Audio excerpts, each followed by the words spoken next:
El reino de la divina voluntad ya está en medio de las criaturas. Escucha la espiritualidad dictada a Luisa Picarreta por el especialista, el doctor Salvador Tomasini. Aquí, por Mundo Católico, construyendo la civilización del amor.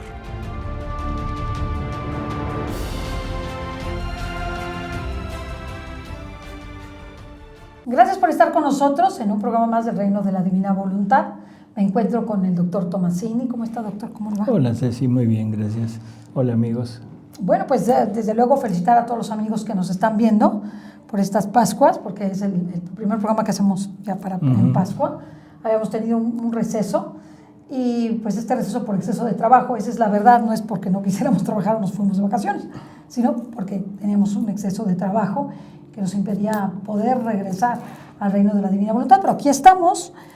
Muchas gracias por vernos, muchas felicidades en estas Pascuas de Resurrección, y pues me gustaría tratar con el doctor Tomasini un tema por demás a mí me parece muy interesante. Me parece muy interesante porque cuando uno pues vive conforme a los mandamientos, a los sacramentos, cuando uno participa de las cosas de Dios, piensa que ya con eso está haciendo las cosas como las debe hacer. Y efectivamente es un primer paso, pero hay algo más. Y en el reino de la divina voluntad, Luisa nos habla cómo de su voluntad es una, la de Dios y la de ella, cómo su actuar es uno, la acción de ella con la de Dios es una, y también cómo Jesús le manifiesta que los actos realizados en la divina voluntad construyen el reino de Dios y dan una luz especial. Amén de que son las verdaderas carreteras por las donde debemos transitar. Y es por eso que le quiero preguntar, doctor, que nos hable un poquito qué diferencia habría entre las personas que cumplen los mandamientos, que cumplen los sacramentos, que van a la Santa Misa, a los santos de la historia de nuestra iglesia, y lo que pasa ya en el reino de la divina voluntad, que es la manifestación más clara del reino de Cristo en la tierra. Si usted nos puede hablar un poquito de eso. Bueno, yo creo que lo primero sería, Ceci, tratar de centrarnos en cuál sería la finalidad de Dios. La finalidad de Dios es su reino, ese es absoluto. La finalidad de Dios, como hemos comentado en otras ocasiones, no era la salvación. O sea, la salvación no era necesaria para el hombre creado por Dios, ¿no? O sea, el Adán inocente. Por lo tanto, en el momento que se genera esta necesidad de salvar al hombre, es cuando el hombre se sale de ese plan, pierde todo lo que Dios le había dado, y entonces ahora hay como un intermedio, hay una estación anterior a la finalidad, y esa estación anterior es la salvación. Todo lo que el hombre ha tenido que ir pasando a través de su historia ha sido el camino que Dios nos ha trazado para ir acercándonos poco a poco. Primero al punto de la salvación, y una vez cumplida, en el momento que llega Cristo, en el momento que llega Jesús, Él pone las bases para la finalidad que en realidad quiere, que es el reino, pero no lo deja establecido. O sea, lo deja como una promesa, lo deja como algo futuro, y nos deja por mientras nos deja todo lo necesario para llegar a la salvación y poder crecer en una santidad, pero una santidad, ¿cómo diríamos?, de voluntad humana, una santidad de virtudes, una santidad de la gracia, en donde Dios pone su gracia sobre los actos humanos virtuosos. Y eso nos lleva poco a poco hasta llegar al punto de la salvación. También debemos de recordar que el Padre, siempre como Él dio todo lo necesario para el reino, dio su vida misma en el momento de la creación, pero el hombre la pierde. Ahora el Padre ya no lo va a dar gratuitamente. Sí, ya no. Entonces Él pide determinado tipo de actos santos, de voluntad humana, de peticiones, de anhelos, de deseos, de que llegue. Cuando Adán peca, le hace la promesa del Redentor y deja un ínter en donde pidió determinado número de esos actos santos y un número de deseos del ser humano de que llegara el Redentor. Esto se cumple en el momento que es la plenitud de los tiempos, que nos dice el Evangelio que Jesús viene en la plenitud. Y esa plenitud de los tiempos es María. O sea, María es, teniendo la divina voluntad en ella, abarca a toda la humanidad y hace las peticiones y esos deseos y anhelos hasta completar el número que el Padre había pedido. Y esa es la plenitud. Ahí es cuando llega el Redentor. En el momento que se cumple la redención, ahí Jesús cumplió todo y dio las bases y dio todo lo necesario para la restitución del hombre al punto de origen. Pero no se va a dar hasta que se cumpla un determinado número de peticiones, de actos de deseo, de conocimiento del reino. Esto Jesús nos lo dice en la última cena. Todavía tengo mucho que decirles. Será el Espíritu Santo el que se los va a llevar poco a poco. Todavía no me conocen. El Espíritu Santo les va a conducir hasta la verdad plena. ¿Sí? O sea, en fin. Por lo tanto, todo lo que se ha hecho de Cristo hasta la fecha es toda una serie de santidades, pero santidades de voluntad humana, de virtudes, donde Dios ha ido poniendo, depositando la gracia, y cada vez ha ido aumentando la revelación. A través de revelaciones privadas se ha ido acrecentando o completando, no completando, sino explicando la revelación anterior. Sí. O sea, ejemplos, pues podríamos poner el Sagrado Corazón de Jesús. Nadie conocía el sufrimiento real del corazón de Jesús. Nadie conocía, aunque en la actualidad ya se descartó, podríamos decir, lo de la preciosísima sangre, pero también, o sea, algo tenía que ver el valor de su sangre derramada. En fin, ha ido poco a poco. Llega el momento en que la divinidad decide dar nuevamente esto. Decide que la oración del Padre Nuestro tenga su cumplimiento y ahora viene el reino de la divina voluntad. ¿Cómo se traza el camino para llegar a este reino? Toda la santidad anterior, toda la santidad de virtudes ha servido como un terreno, como un plano, donde poder sembrar la semilla del reino. No era suficiente, o sea, ya tenemos el terreno, pero no había todavía la semilla para desarrollar este reino. Sí. Esa semilla se empieza a depositar en una sierva de Dios, que es Luisa Picarreta, y que desde muy niña Jesús la toma y empieza a trabajar en ella. Empieza a hacer poco a poco todo lo necesario para que ella llegue a vivir en este reino. ¿Qué más te puedo decir? O sea, en el momento que Luisa ya está, en ese momento los actos que Luisa hace en la divina voluntad son actos que se unen a los actos divinos, porque son producto de la voluntad divina, no producto de la voluntad humana. La voluntad humana concurre, la voluntad humana es la que acepta, la voluntad humana es todo, pero el acto en sí es llevado a cabo por la divina voluntad. Por lo tanto, todos los méritos, todos los efectos, los atributos de aquel acto son de la voluntad divina. Y esos actos están hechos en la eternidad, no en el tiempo. O sea, la criatura los lleva a cabo aquí, en el tiempo, en el hoy, en el aquí, en el ahora. Pero, como son producto de la divina voluntad, son actos que se extienden a toda la eternidad, que se unen a los actos de Dios, a los actos de Jesús, y por lo tanto son como diríamos, bueno, como dice el libro, luz para todas las demás almas, y son caminos que van trazando, o sea, para que las demás almas puedan transitar por ahí.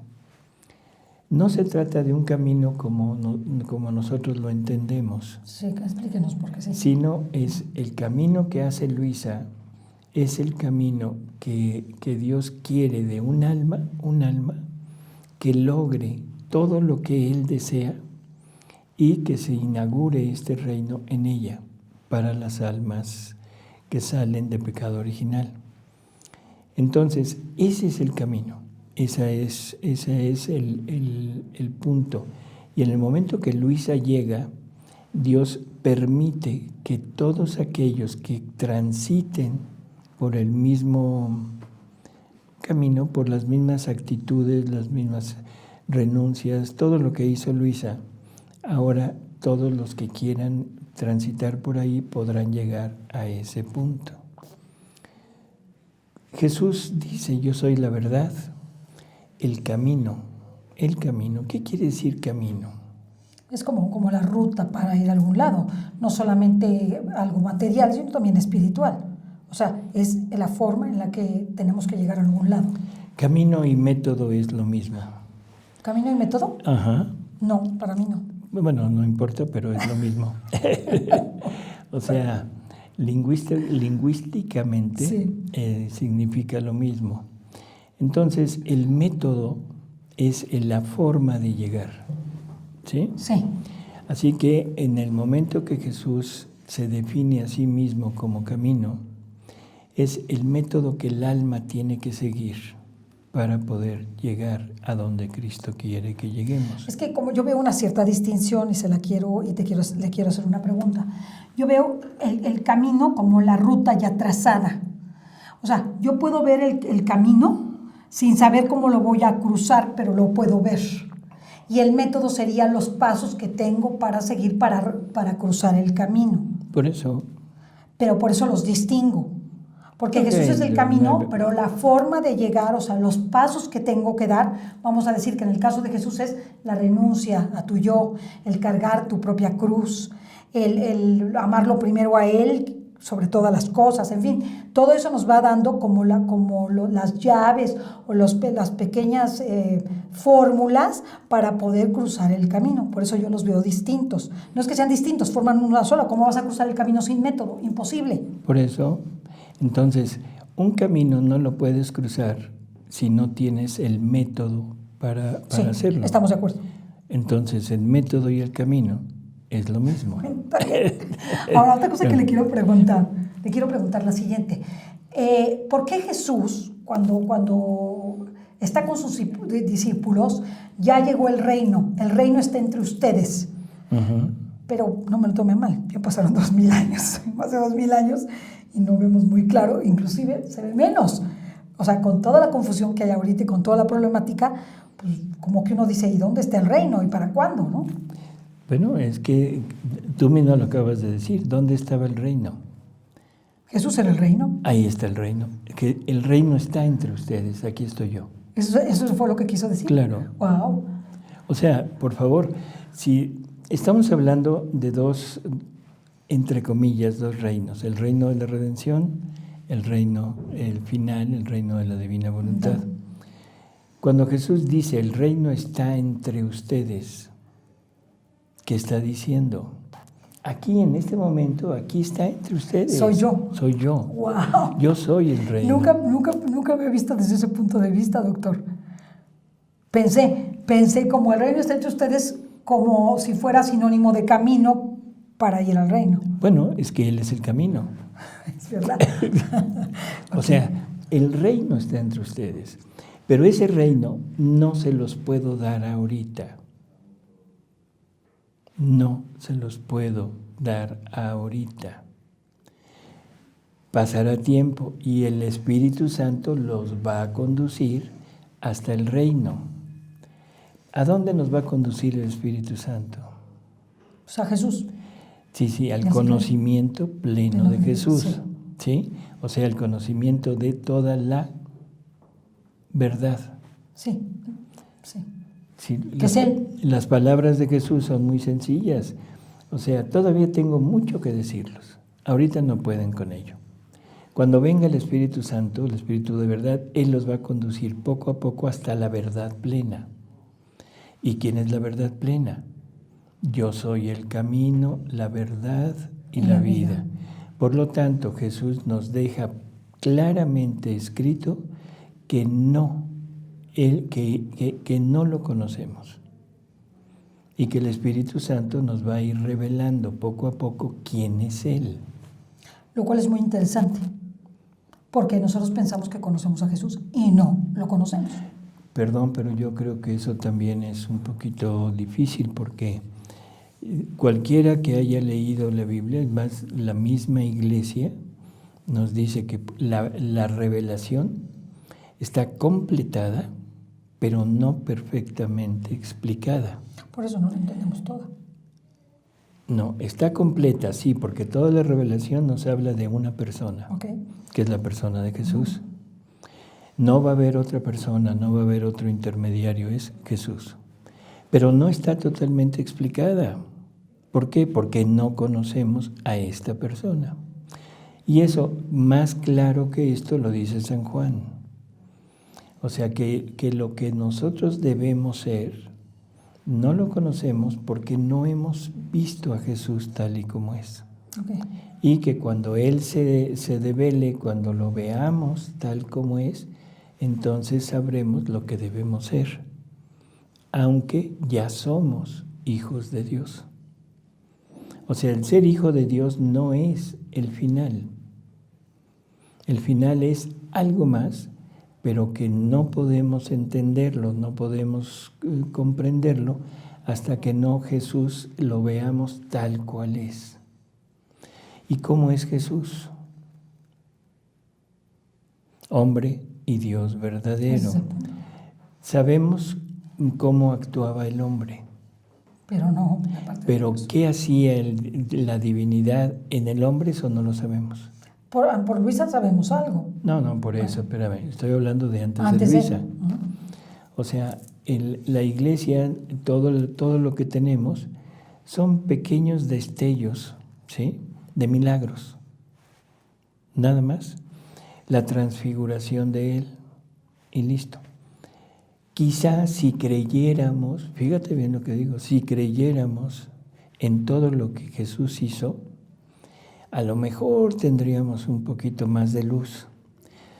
Si creyéramos que su embarazo es totalmente diferente del de todos los demás, virginal. O sea, deberíamos de creer que es el Espíritu Santo formando en el vientre de María la pequeña humanidad de aquel ser, primera cosa. Segundo, si creyéramos quién es Dios, nunca pensaríamos que el parto de María es un parto normal. Claro que no lo es. Pero se dice incluso que San José atendió el parto. Pobre San José. Y dentro de la iglesia. O sea, no fuera de la iglesia. Fuera de la iglesia pueden decir lo que quieran. Estamos hablando de dentro de la iglesia. O sea que la iglesia desconoce esto. De hecho, hay verdades de primer orden, como la asunción de la Santísima Virgen, que son negadas. Ahí como va si yo. la Virgen se murió, o ¿no? Hablan de la dormición.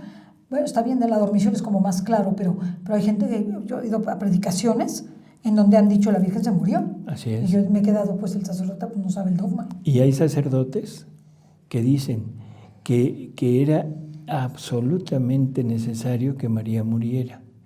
Porque ¿cómo era posible que María se fuera a diferenciar de esa manera de su hijo?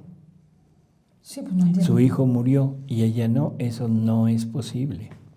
Por eso te digo que si creyéramos las verdades así como son, quizá tendríamos una idea un poco más clara de esto, ¿sí? Si creyéramos, por ejemplo, en que Jesús nos lleva consigo a la muerte, que Jesús Jesús nos mata en Él, si creyéramos que somos nosotros los que resucitamos en Jesús, probablemente tendríamos una idea más clara de lo que sería el final de nuestra vida. Sí. Pero no lo creemos. Entonces, llega Jesús, nos lleva a la muerte, nos resucita, se va, nos deja la promesa del reino. ¿En dónde? En el Padre Nuestro. Porque es una promesa, no es una... A nosotros nos lo deja como petición, como una oración. Pero Él, poniéndose a la cabeza de esa oración, es una promesa solemne que está haciendo. Claro, es una promesa y una profecía. Así es, porque dice, venga tu reino. Es palabra plena. Qué curioso que ya estuviera el reino entre ellos, ¿sí? Y Jesús nos deja pidiendo el reino. Sí, como que no pega. No pega. Entonces, tenemos toda esta serie de cosas. Llega el momento en el que se cumple toda esa petición de Dios para mandar ya todo lo necesario para que el reino se establezca, y se tiene que cumplir en una criatura. O sea, eso es forzoso. Todo lo demás de santidad humana va a quedar prácticamente como no delegado, no rechazado, pero sí un término en que hasta aquí, o sea, esto ya cumplió su función. Sí. Y ahora empieza esto. Para que esto se lleve a cabo se necesita un camino. ¿De acuerdo? Sí, estamos de acuerdo. Y se necesita un método, que son la misma cosa, camino y método. Ese camino y ese método se tiene que trazar en una criatura, y esa criatura es Luisa Picarreta, escogida por Dios, dotada por Dios con muchos dones, con muchas gracias, o sea, todo lo necesario para que ella pudiera llevar a cabo esto. Y ella acepta, ella dice que sí, y se lleva a cabo. Luisa, todos sus actos, a partir de que le es dado la divina voluntad como vida, todos sus actos son el método y van trazando el camino para que no te hagas... Estoy un poco así, chequeada. O sea, van trazando el camino y van poniendo el método para seguirlo. Ya que está esto, Luisa cumple hasta el final, y ahora todos sus actos que fueron hechos en la divina voluntad son luz que va a iluminar a toda la humanidad en el cómo llegar, dónde está el camino y cómo seguirlo. La pregunta sería, el acto realizado en divina voluntad, ya sea a partir de Luisa y a partir de Luisa, porque me imagino, estoy suponiendo que habrá muchas personas que en el conocimiento de Luisa poquito a poco empiecen a atisbar o empiecen a percibir y a entender cómo vivir en la divina voluntad y realicen esos actos que son como flashazos, como luces que se empiezan a encender hasta que sea una luz única, ¿verdad? Cada vez que alguien hace un acto en la divina voluntad es una nueva luz, ¿sí? Jesús le da muchos ejemplos a Luisa, pero hay uno que a mí me gusta mucho. La hace ver un enorme vacío. Sí. Y ese vacío dice, ese es mi voluntad. Y esa voluntad debería de estar llena de actos de voluntad de ella, pero hechos por la criatura. Sí. Que serían luz, para ir llenando de luz aquel vacío. Claro. Era un vacío que no estaba en la oscuridad, había luz, pero como que le faltaba plenitud. Entonces, cada acto de criatura es aumentar la luz que hay en aquel vacío. Y ese vacío es esa luz que está ahí, es la que ilumina las almas. ¿De qué manera? Espiritualmente. Un acto realizado así es imborrable, intocable y eterno. Eterno. O sea, no hay manera de oscurecerlo, no hay manera de quitarlo, no hay manera de entorpecerlo, no hay manera de borrarlo de la faz de la tierra. Es imposible. Por eso todos los intentos que hagan por quitar a Jesucristo y quitar la redención de Cristo van a ser imposibles. Imposibles. Y esa es la razón, porque son actos eternos. Por eso, porque son imborrables, son imborrables y hechos, imborrables y hechos conforme a la voluntad del Padre. Hechos por la voluntad del Padre, no conforme a la voluntad del Padre. Ok. Porque Jesús hizo la voluntad del Padre en todo. Jesús es la voluntad del Padre. Es. Es. No es hizo. como, es la voluntad del Padre. Así es. Entonces, todos los actos de la divinidad, todos los actos de Jesús, sí, son actos que se extienden a toda la eternidad, o sea, nunca tuvieron principio y nunca tendrán final. No, hombre, es increíble. O sea, aunque tuvieron un inicio, no inicio, sino se dieron a conocer en el tiempo. En un momento específico de la historia. Del tiempo, pero ese acto es eterno, está acá y simplemente lo que se hizo es se bajó y se dijo, aquí está este. Y ¿sí? No hay manera de borrarlo. Es de Dios. O sea, no hay manera es un acto divino. Sí, es un acto divino, no hay manera de borrarlo. Los actos divinos, si se pudiera borrar un acto divino, destruirías el acto único de Dios. Ay. Porque el acto único de Dios encierra todos los actos de Dios, de la divinidad, todos los actos que la divina voluntad ha llevado a cabo, ya sea en las tres divinas personas o en la humanidad de Jesús, o en la humanidad de María, o en la humanidad de Luisa, o en la humanidad de cualquiera que llegue a vivir en la divina voluntad. Por lo tanto, todos esos actos conforman el acto único de Dios. Si tú pudieras destruir un acto de estos, ¿qué pasaría? Destruirías el acto único de Dios porque destruyes la integridad del acto único de Dios. Wow. Y entonces prácticamente estarías destruyendo, si no destruyendo, sí malformando a la divinidad. Entonces eso quiere decir que tampoco los actos realizados por los santos y que hayan sido ese chispazo de la divina voluntad en la medida de cada uno de ellos, jamás son indestructibles y forman parte del acto único de Dios. Todo lo que se haya hecho es su divina voluntad. Todo lo que se ha hecho de los santos ha quedado en el reino de la gracia. Sí. Y ha quedado suplido por Jesús, suplido por María, en lo que le faltó. Ah, interesante. Como Dios no había todavía dado el completo de esta revelación que tenemos ahora, a los santos se les toma como perfecto. Wow. O sea, para ellos es perfecto porque cumplieron hasta donde sabían. Hasta donde se les dijo, hasta donde sabían y hasta donde pudieron. No, eso de pudieron es, bueno, sí, se esforzaron. Sí, todo, dieron todo, tope, hasta donde pudieron. Al tope, lo más alto que pudieron. En cuanto a lo que les había sido comunicado. Y entonces les vale el 100. Les vale el 100 en cuanto a su esfuerzo.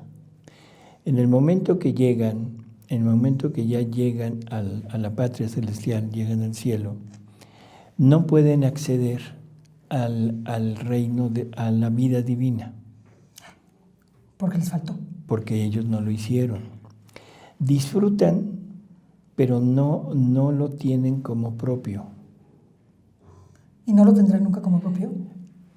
Yo pienso que sí, porque hay una lectura muy interesante que le dice Jesús a Luisa, que los actos, que las almas que viven en la divina voluntad serán como la piel al cuerpo místico de Él. Wow. Porque en la piel van los vasos sanguíneos que llevan la circulación y van a abarcar a todos los santos, conocidos y no conocidos. Porque son más los desconocidos. Así es. Entonces los van a abarcar a todos y les van a estar dando la nutrición, la circulación con todo lo necesario para elevarlos a debida estatura. O sea, tendrán la categoría de vida divina, sí, porque en el cielo no hay vida humana. Pero los méritos, esos no, porque no tendrán el ejercicio de esa vida. Tendrán el sello de vida divina, pero no los méritos. Cuando dice Jesús ha recibido el sello del Padre, ¿qué quiere decir esto mismo? Jesús ha recibido el sello. El sello del Padre lo dijo en el Evangelio de hoy. Dice, he recibido el sello de mi Padre. Ah, caray. Sí, yo me quedé impresionada. Yo no recuerdo eso. Sí, me quedé impresionada en el Evangelio según San Juan. Pero lo que estoy entendiendo es eso mismo que usted está diciendo. O sea, Es como decir, son propiedad del Padre, son del Padre. O más bien es el cumplimiento que el Padre le pone, ¿no? Porque Sí. Jesús dice, yo he venido a cumplir, a darle cumplimiento. Él hace todo lo necesario, se lo presenta al Padre y el Padre dice, de acuerdo, cumplido, ya lo sellé. Es a lo que se refiere, o sea, es como si fuera mío, es mío, punto. Ujú. No como si fuera, es mío. Así es. Y quizá desde el punto de vista de la humanidad de él, de la humanidad, sea el sello de decir te elevo al mismo nivel de la divinidad. Claro. No pueden estar separados, ¿no? Sí, porque Es el son mismo. lo mismo. Así que, bueno. Entonces, todos los actos de las criaturas que vivan en la divina voluntad son actos que se extienden a toda la eternidad y le van a servir no solamente a los que vienen después, sino le sirven a los que vinieron antes. Ok. ¿Sí? O sea que los de antes pueden regocijarse en los actos de los del futuro. Y los de antes se pueden convertir gracias a tus actos. A la luz, esa luz que van a dar tus actos. Aunque ya pasó el tiempo. Por eso es que estás fija en el tiempo. Tu acto hecho en la divina voluntad no se queda aquí, sube. Y como fue hecho por la divina voluntad, es un acto eterno. Alcanza a todos. Eterno. Por eso la luz que ese acto da le sirve al primer hombre y le servirá al último hombre. Pues Entonces, esa luz que estás dando, esa metodología que estás dando, es para todos, para todos. Y sobre todo entendiendo que Jesús dice que su ejército, o sea, aquellos hombres, bueno, aquellos seres que van a ir a pelear contra el querer humano, son sus verdades. Sus verdades, ¿sí? Sí. Pero esas verdades necesitan armas. Y las armas son los actos de las criaturas que vivan en la divina voluntad. Porque de nada te sirven esas verdades si tú no los realizas, si tú no los llevas a cabo. O sea, la verdad es. Es punto. La verdad es. Y esa verdad está lista para salir y penetrar en los demás, para hacer movimientos de conversión, para dar luz interior, luz espiritual, para que las criaturas empiecen a darse cuenta de que andan mal, de que algo les falta, ¿sí? Entonces, pero ¿cómo entrar, cómo llegar si no tienen las armas? Porque adentro hay un ejército de actos humanos. O sea, nosotros en nuestro interior tenemos un ejército aguerrido de actos humanos, de deseos humanos, que tienen que pelearse. Pero ¿con qué armas pelean las verdades divinas? Con los actos de las criaturas que vivan en su voluntad. Entonces, tú haces un pensamiento en la divina voluntad. Le estás dando el arma a un soldado, Sí. no importa, a un soldado, pero le estás dando el arma de un pensamiento divino. Uh-huh. Y ese pensamiento divino puede llegar y guerrear contra tus pensamientos humanos. Y puedes empezar a decir, creo que estoy mal. Creo que esto que quiero hacer no es bueno, que esto que estoy pensando no es lo correcto. Por eso la oración y el sacrificio, que son como la fuerza que nos ayuda a encontrar la voluntad de Dios y poderla iluminar nuestro entendimiento, cuando nosotros rezamos por los demás y nos sacrificamos por ellos, les estamos dando como chispazos de la divina voluntad ahí, para que ellos... Pero si lo haces en la divina voluntad. ¿Usted piensa que hay oración no hecha en la divina voluntad? Así es. Póngame un ejemplo. No te pongo ningún ejemplo. Ay, para que pueda Simplemente repetimos las palabras de Jesús, que le dice a Luisa, reza, pero reza como rezo yo. Fúndete en mi voluntad, y luego le empieza a decir cómo debe hacerlo. El rezo normal, el rezo que se ha hecho siempre, sí, es el rezo desde una criatura uniéndose o tratando de unirse en Dios y pidiendo que se haga determinadas acciones. pidiendo porque no se legalice el aborto, pidiendo porque termine la guerra, pidiendo por la enfermedad de alguien, ¿sí? Pero es una petición del alma. Esa petición debe ir adecuada a lo que Dios quiera. Y aparte debe tener el suficiente peso para llegar a Dios. Y el suficiente peso es el que casi nunca tenemos. Es lo que quiero preguntarle. O sea, ¿qué falta para que tenga el peso? Tener la vida íntegra en Dios.